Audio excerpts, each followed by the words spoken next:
C'est ça. La résonance, c'est la base. S'il n'y a pas de résonance, s'il n'y a pas d'écoute, s'il n'y a pas cet échange-là,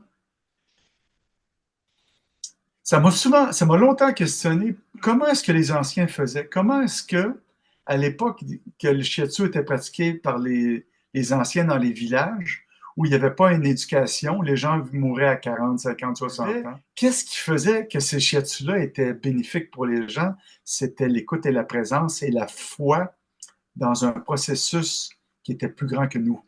L'énergie, la capacité d'auto-guérison, c'est plus grand que tous nos préceptes de médecine chinoise et tout ça.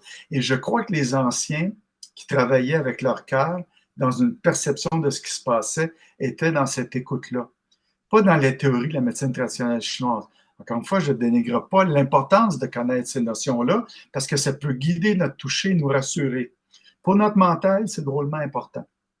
Mais cette résonance-là, je pense que c'était la base du travail autrefois ou dans d'autres sociétés ou d'autres parties du Japon de l'époque où la culture plus rationnelle était moins développée, plus la connaissance était moins développée, mais les gens savaient que placer une main là, c'était bon, puis que se déplacer le long du bras amenait quelque chose.